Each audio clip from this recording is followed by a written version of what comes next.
그 혹시 두 분이 생각하시는 이번에 불장 스위치가 터졌다면은 비트코인 이번 사이클의 최고점은 원화 기준으로 얼마일까요? 전 개인적으로 비트코인 저는 찾아보고 가게 되겠습니다.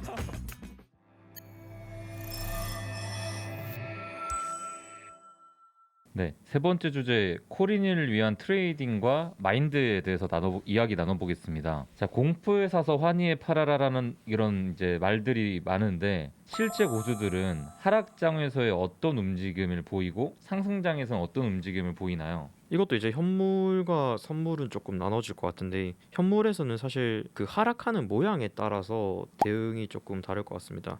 만약에 파동을 그리면서 내려온다면 그 파동에 맞춰서 사실 고수들은 그 약간의 파동이라도 상승에 대한 거라도 먹으려고 노력을 하겠죠. 그러나 그 모양이 내려가는 모양이 그냥 계속 조정 없이 내려간다면 사실 진입은 잘 안 할 것 같고 그 쭉 내린 이후에 바닥을 다지고 충분한 상승을 하기 위한 게 마련이 되면 그때 진입을 할 것 같은데 일단 저 같은 경우는 현물로 친다면 바닥을 다질 때도 사실 잘 진입을 하진 않아요. 바닥을 다지는 기간이 뭐 한 달, 두 달 걸릴 수도 있지만 사실 몇 년이 걸릴 수도 있거든요. 기회비용이 너무 아쉬운 거죠.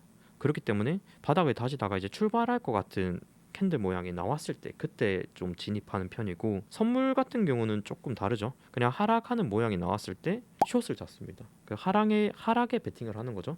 그래서 먹다가 아까 말씀드린 그런 타점까지는 숏을 계속 잡다가 나중에 그런 타점이 나왔을 때는 롱을 잡으면서 동시에 현물도 같이 매수를 하는 그런 매매 방식을 사용하고 있습니다. 저는 기관들 위주로 좀 많이 보다 보니까 그들이 우리와 다른 점은 투자 규모의 차이지 사실 비슷하다고 생각하거든요.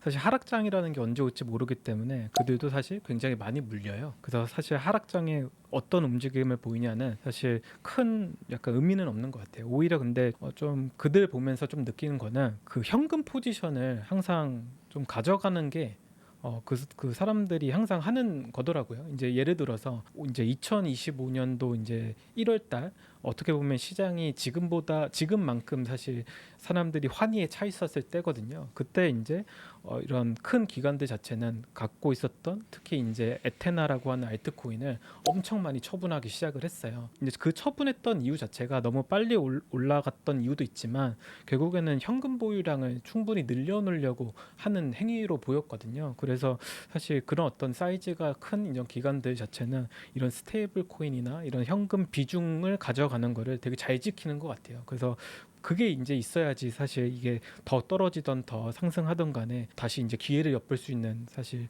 어떻게 보면 우리 말로는 총알이잖아요. 그래서 개인 투자자 분들도 이런 일정 부분의 현금을 계속적으로 좀 가져가시는 게 좀 좋다고 좀 생각하는 바입니다. 네. 네, 그리고 개인 투자자 분들 중에 차트를 보기 힘들어하는 분들이 상당히 많다고 보는데 주성님이 보시기에는 투자할 때 차트 보는 게 어느 정도로 중요하다고 생각하시나요? 만약에 주식이라면은 한 비율로 따지면 차트가 6이고 재무제표가 4라고 좀 생각을 하고 있고 코인이라면 차트 분석이 한 9.5 그리고 뭐 시장 상황이나 기사 체크나 이런 거는 사실 0.5 정도라고 생각을 합니다. 조 선생님은 아마 좀 반대 의견일 수도 있을 것 같은데 차트를 네. 잘 안 보시고 그 외의 그쵸. 걸 더 많이 보시잖아요. 네, 어느 정도로 중요하다고 생각하시나요, 차트가? 네, 여기 질문이 사실 절 위한 질문입니다. 네.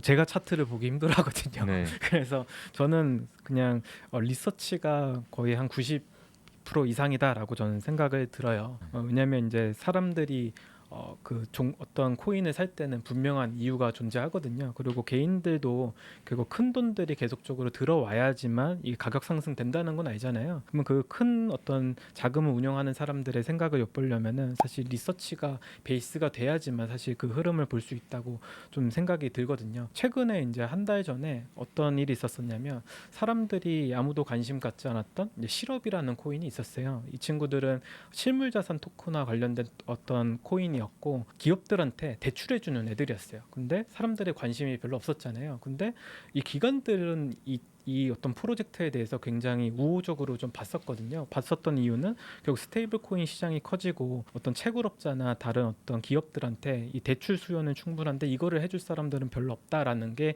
리서치로 굉장히 많이 나왔었고 전문가들 사이에서는 이게 하나의 이제 주된 좀 어떻게 보면 탑픽이었어요.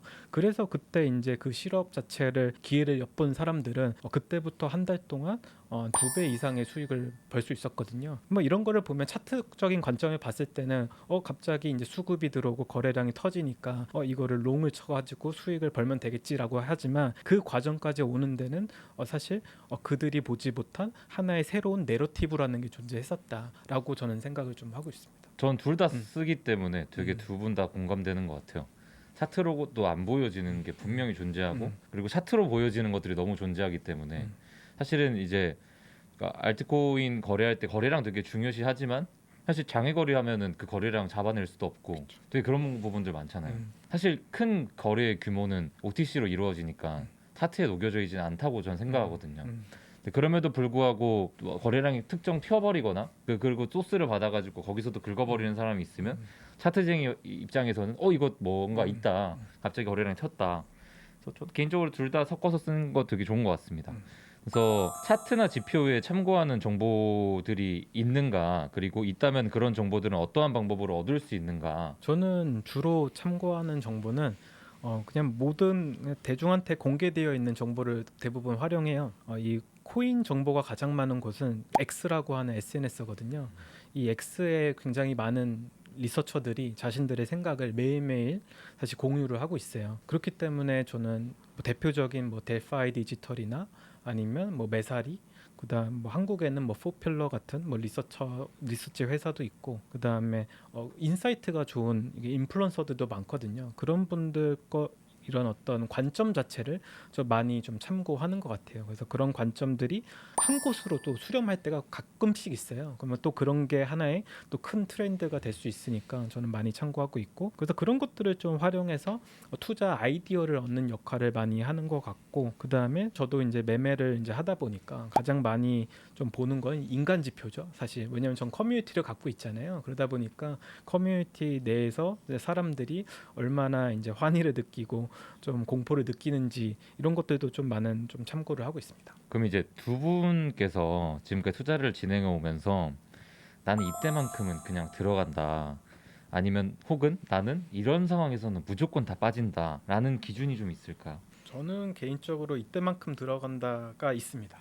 그게 뭐냐면 사람들이 전부 다 부정적으로 얘기할 때, 이게 이 코인 시장에서 가끔씩 이런 게 있어요. 굉장히 잘 나가던 하나의 코인이 하나의 좀 말도 안 되는 루머로 큰 폭발하는 경우가 있거든요. 이번 어떤 사이클에서는 하이퍼 리퀴드였습니다. 이제 하이퍼 리퀴드는 선물 거래소인데 이 어떤 선물 거래소의 거래량이 굉장히 높다 보니까 모두의 시샘을 좀 받기도 했어요. 근데 그때 나왔던 루머가 뭐냐면 북한 해커들이 이 하이퍼 리퀴드를 사용해서 거래를 한다. 그러다 보니까 결국 이거를 해킹하려고 하는 시도고, 그렇기 때문에 하이퍼 리퀴드가 좀 부정적인 어떤 좀 영향을 받을 수 있다라고 좀 얘기를 했는데, 저는 그렇게 따지면은 메타마스크라고 하는 지갑부터 문제가 생길 거라 생각을 하거든요. 사실 그 어떤 해커들은 모든 서비스를 사용하는데 이 특정 서비스만 그 어떤 부정적인 좀 어떤 영향을 받는다는 게 이해가 되지 않았고, 근데 그것 때문에 실질적으로 시장에서는 굉장히 큰 하락을 했어요. 제 기억으로는 18불까지 하락을 했거든요. 근데 지금 하이퍼리퀴드는 거의 한 47불 정도 됩니다. 근데 이런 어떤 사람들이 모두 부정적인 얘기를 하는데 너무 터무니없는 근거를 대는 어떤 약간 시장이 왔을 때, 그리고 코인 하락이 이제 큰 하락이 나왔을 때, 이때가 사실 저는 오히려 기회라 생각돼서 그때만큼은 저는 무조건 들어가고 있어요. 네. 이제 캔들과 거래량으로 매매를 하면은 사실 좋은 점은 캔들과 거래량 위에 여러 가지 보조 지표가 덮여져 있으면 내가 손절이 나갔을 때 그 손절했던 모양이 사실 기억이 안 남습니다. 근데 보조 지표를 다 지우고 캔들과 거래량으로만 매매를 한다면 손절 나갔을 때 모양은 굉장히 직설적으로 차트가 보이기 때문에 신기할 수 있지만 뇌리에 좀 남아요. 그렇다면 나중에 매매할 때 조금 느낌이 쌓일 때가 있습니다. 그때가 사실 예전에는 손절이 나갔던 위치가 될 수 있는 거죠. 그런 부분에서는 저는 진입하지 않고 내가 확신에 가득 차 있는 캔들 모양, 무조건 지금까지 경험상 올랐던 캔들 모양이 있으면은 그런 곳에서만 좀 진입을 하는 편입니다. 그럼 지금 두 분이 지금까지 진행했던 투자 기억 중에 가장 기억에 남는 투자는 무엇이고 그때 뭐 어떤 에피소드가 좀 있었을까요? 저 같은 경우는 작년 하락장이 가장 큰 실패였던 것 같아요. 하락장이 근데 언제 시작될지는 아무도 모르기 때문에 사실 많은 이제 코인을 하시던 분들이 22년도에 좀 많은 또 손실을 좀 보셨을 것 같은데, 저는 근데 특이하게도 21년도 한창 상승자일 때 큰 실패를 하나 했습니다. 그게 뭐였냐면 소문에 너무 민감했던 것 같아요. 그때 당시에 이제 메타버스 붐이 불었었거든요. 그때 NFT와 메타버스 붐이 불었을 때 한 종목이 이제 일본에 있는 이제 투자사, 그러니까 비전 펀드로부터 이제 투자를 이제 받을 거다라고 이게 3개월 전부터 이야기가 시장에 돌았어요. 그래서 그런 어떤 소문에 또 욕심이 나다 보니까 사실 레버리지를 사용해서 이제 선물 시장에서 과감히 이제 롱베팅을 했다가 큰 실패를 좀 했었습니다. 그래서 이게 그 차트에 오류가 있듯이 이게 리서치에 오류네요. 리서치의 오류죠. 그러니까 네. 소문이 근거가 없던 건 아니었어요. 그리고 확신에 찼었었고 그러다 보니까 이거를 현물로 했으면은 사실 아무 상관이 없었었는데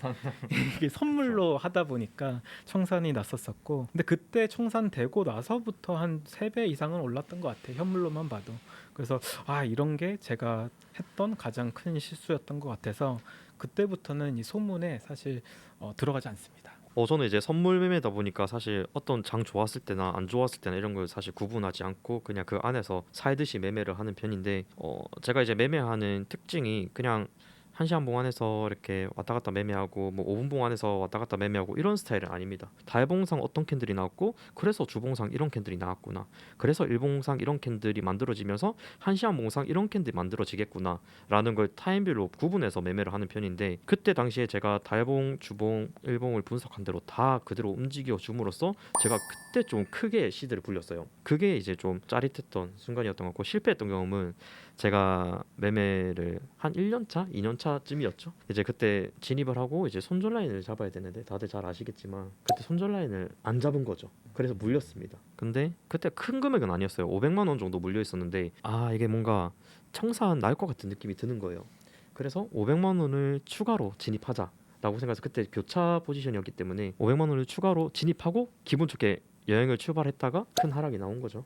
그래서 그때 딱 청산이 되면서 느꼈던 점은 500만 원만 잃을 수 있었는데 괜히 500만 원을 더 넣어서 1000만 원을 잃었구나 라는 생각에 여행 첫날부터 마지막 날까지 창백해져서 그렇게 여행을 마무리했던 기억이 있네요. 그럼 이제 두 분이 네. 시총이 검증된 코인 투자 위주로의 투자와 vs 변동성이 기대어 큰 수익을 노릴 수 있는 투자, 두 분의 투자 방식은 어떤가요? 저는 개인적으로 시총 작은 걸 좋아합니다. 즉 변동성이 큰 걸 좋아한다는 또 얘기죠. 근데 왜 변동성 큰 게 왜 좋냐라고 하면은 또 한번 시장이 이제 우상향할 때는 또 수익률이 좀 높기 때문에 많이 좋아하는 것 같고 대부분의 코인 투자자들은 리서치 기반으로 투자하지 않거든요. 그냥 변동성 기반으로 투자를 하고 이게 더 올라가길 기대하는데, 근데 제가 이제 리서치를 이제 한 4년 넘게 하다 보니까 그들의 어떤 수익을 가져올 수 있는 기회들이 많이 보이는 것 같아요. 그들이 사기 시작했을 때는 이미 이유가 이씨 이제 오르는 하나의 사실 상황이 연출되기 때문에 좀 그랬을 때는 조금 저는 빨리 팔고 나오는 그런 전략을 많이 하는 것 같아서 전업으로 리서치를 하는 사람이기 때문에 오히려 그런 기회를 좀 더 엿보는 걸 좀 좋아하는 것 같아요. 이것도 선물과 현물이 좀 나뉘어질 것 같은데 선물이라면 그냥 제 매매법이 검증된 코인 안에서 그냥 기계적으로 매매를 할 것 같고 만약에 현물로 투자를 한다라고 하면은 1000만 원을 기준으로 했을 때 시총이 검증된 코인의 700, 잡코인의 300 비율로 투자를 할 것 같고요. 만약에 잡코인이 사라져도 700에서 나온 수익으로 1000원을 메꿀 수 있을 수 있고 잡코인답게 뭐 몇백 프로 상승해서 300이 뭐 3000이 될 수도 있겠죠. 이렇게 투자하는 게 좀 현명하게 리스크 관리 차원에서 매매를 하지 않는 것일까라고 생각을 합니다. 이게 또 선물 트레이딩 해볼까 현물 트레이딩 해볼까 이런 고민들이 사람들이 되게 많을 것 같은데 두 분이 생각하셨을 때 선물 트레이딩은 위험하다, 현물로 해라 vs 현물보다는 아무래도 짜릿한 선물 트레이딩이 낫지 않냐, 그래서 두 분의 의견은 어떤가요? 저는 현물을 좀 추천드리고 싶습니다. 선물을 하게 되면 일상생활이 잘 안 되실 거예요. 해본 분들은 많이 느끼지만, 근데 현물 자체는 사실 물려도 이게 사이클마다 기회는 한 번씩 주거든요. 그래서 사실 현물 투자가 조금 더 이제 초보자들이 하기에 조금 더 수월할 것 같고, 사실 뭐 500만 원으로 몇 천억을 만들었다 이런 얘기들이 많은데 사실 여러분들이 몇 천억이 필요 없거든요. 사실 지금 당장 50억만 쥐어줘도 직장을 그만두실 거기 때문에 그런 어떤 목표를 갖고 있다면 사실 현물로도 충분히 가능한 사실 사이즈라고 생각이 들어서 사실 현물로 사실 코인을 좀 배우고 그 다음에 전문가가 됐을 때 선물을 공부해서 그쪽으로 넘어가는 게 조금 낫지 않나라고 생각하고 있습니다. 네, 저는 역시나 또 생각이 조금 다른데요. 네. 일단 선물에 대해서 사람들이 조금 오해하시는 게 이게 선물을 하면 하루 종일 차트를 보고 있어야 되지 않나라고 생각할 수 있지만 그렇지는 않아요. 왜냐하면 저 같은 경우에도 1시간에 1분, 2분 정도만 차트를 봅니다. 진입을 하고 나서 5분 정도만 빠르게 1차 액절, 2차 액절, 손절 라인 이런 부분에 대해서 알람만 설정을 해놓으면 돼요. 예를 들어서 1차 액절이 나갔다고 알람이 나왔다. 그러면 스탑로스를 본절에다가 걸어두고 다시 알람 설정해두고 다시 일상생활하면 됩니다. 그렇게 충분히 대응이 가능하기 때문에 뭐 차트를 계속 꾸준하게 봐야 될 건 아니다라고 말씀을 드리고 싶고 사실 약간 마음가짐의 차이인 것 같아요. 제가 현물했을 때도 약간 느꼈는데 현물로 만약에 처음 시작하면 코인을 매수하고 나서 안 봐요. 그냥 수익률만 조금 봐주지 차트를 보진 않습니다. 그래서 그렇게 1년이 지나고 2년이 지났을 때 실력이 얼마나 상승했을까라고 보면은 똑같습니다. 그러나 선물로 시작하면 청산이라는 시스템이 있기 때문에 그렇게 되면은 내가 어떻게든 이 시장에서 벌기 위해서 발버둥을 치게 됩니다. 그래서 10만 원으로 꾸준하게 수익을 불려나갈 수 있게 된다면은 매매가 엄청 쉽게 느껴질 수 있는 거죠. 근데 제가 말씀드리는 이 모든 부분은 소액일 때 가능한 얘기입니다. 선물을 만약에 고액으로 시작해서 큰 도박했다라고 하시는 분들은 그냥 도박을 하고 싶어 하는 거기 때문에 그런 분들은 아예 매매를 안 하시는 게 낫고요. 저는 두 분의 말을 적절히 잘 섞으면 좋을 것 같아요.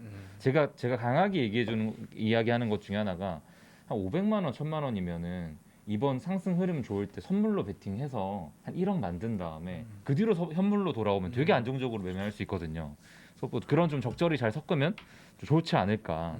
자, 이제 마지막 질문일 것 같습니다. 지금 계속 비트코인이 연일 신고가 갱신하고 있고 이더리움도 전고점 돌파하네 만에 하고 있습니다. 그래서 많은 분들이 야 물을 더 타, 불을 타, 혹은 뭐 어떻게 뭐지 몰빵이 뭐 이런 얘기들 많이 하고 있습니다. 그래서 지금 가져가야 할 비트와 알트 전략들을 좀 얘기해 주시면 좋을 것 같습니다. 저는 개인적으로 지금 시점에 만약에 그 진입을 이제 고민하시는 분들이라면 비트코인 비중을 한 뭐 예를 들어 30% 정도 가져가고 알트코인을 한 70%로 좀 가져가는 게 좀 좋다고 좀 생각을 하고요. 그 근거 자체는 이더리움의 현재 가격 자체가 비트코인 상승과 견주었을 때 아직도 갈 길이 좀 멀다 생각하거든요. 그래서 장기적인 어떤 정확히 뭐 한 6개월 내에 어떤 관점으로만 본다고 하면은 이 상승 추세가 이어질 것 같고 그럼에 따라서 알트코인들도 꽤나 좋은 성적을 좀 거둘 수 있다 생각합니다. 다만 여러분들이 좀 하지 말았으면 좋겠는 거는 불 타려고 안 했으면 좋겠어요. 이게 불 타다 보면 결국 평단이 계속 올라가고 그러다 보면 조금만 하락해도 사실 그 기회를 놔버리게 되거든요. 그래서 한번 처음에 마음을 먹었을 때 좀 자기가 원하는 시드만큼 다 들어가고 그 다음에 불 타진 말아라라고 저는 좀 말씀드릴 수 있을 것 같습니다.